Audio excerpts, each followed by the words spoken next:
We're speaking this afternoon with Drew Lawson, who is currently in the library with his honors American Lit students, and he also has a college prep section that's visiting with us. And his students have been investigating different American authors and doing research on them and some of their works. And we're just going to ask you a few questions about your thoughts on LibGuides as sort of our tool or medium for learning with students. So, we collaborated with you and we set up the research guide, and we've been doing that for a while. But I was just wondering, what are your thoughts on the value of our LibGuides Pathfinders as an instructional tool for students? Well, LibGuides are very helpful in that it puts all the information in one place for the students, easily organized. They can access them easily. It kind of takes necessarily the legwork in finding them that they might be wasting in actually reading the information, in analyzing it, in synthesizing it, and then beginning to write about it. So I think it really helps focus research so that then we can move on to the more advanced thinking and writing. What are you going to do with the research now? So I was really like our LibGuide for this American Authors Research Project. One great thing that we were able to do was to take websites and ones that some students found, that I found, that we really liked, and then go ahead and put them on the LibGuide. Here was a chart about literary time periods in American history that many of the students are using to help define their literary movements and time periods. Here was another one from the University of Illinois, Urbana-Champaign, and it's a modern American poetry website, which is great for my students who had chosen American poets for their project. It was a very useful website. Another reference that we used was the GVRL, the Gale Virtual Reference Library. Mm-hmm. And it was great for students to, we'll say Emily Dickinson.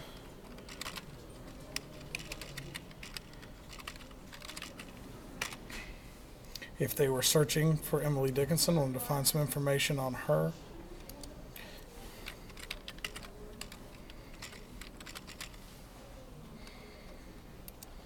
And while you're bringing that up, do you think having the widgets for the databases just makes them a little bit more appealing or less intimidating to students to get them into those kinds of sources? Certainly, it does, and how Ms. Hamilton also put with each one what would be the best use of the database for instance, biography or biographical information, or literary criticism, or historical context. That was very helpful.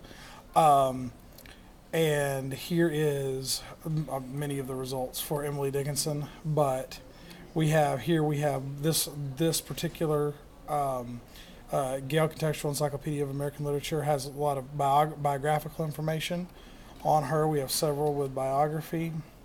I'm trying to find one with, let's see, our favorite titles. Right. We'll just click on this one. Okay, cool.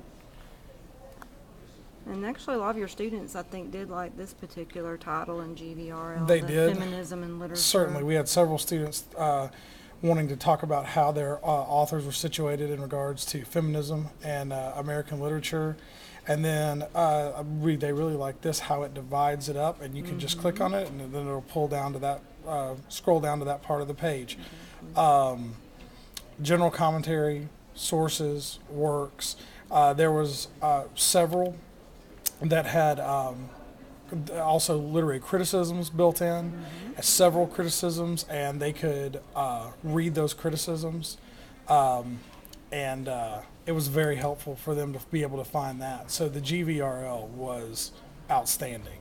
And your students were very favorable about the new look of GVRL.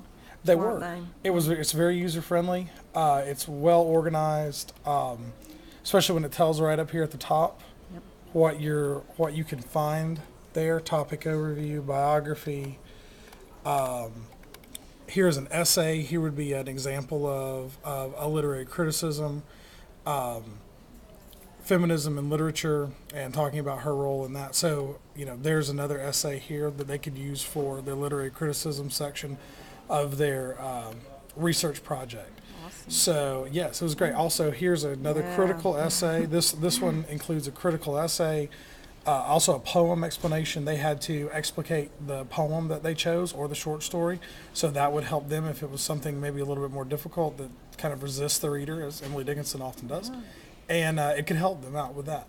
So just a great deal of information, organized, very cleanly, very user-friendly. And my students have, both honors and college prep, have really liked this and taken advantage of the GVRL and other databases as well.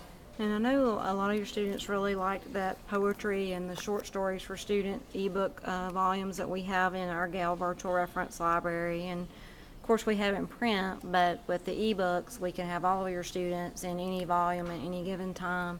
Do you think having the ebook edition was helpful for your students, and again being able to access what they needed? Yeah, certainly. I mean, before having the ebooks, you have one copy, so you've got one student who's using it, and the other student needs it, and they're waiting. And here, it's available to everyone digitally and on the LibGuide, and they were able to access it. And again, it made research about analyzing, synthesizing, writing, instead of waiting on a book, instead of making copies, instead of, things that are, part of the research process, but if you can kind of do them easier or fast forward through them, you can get to the part of research that we value the most.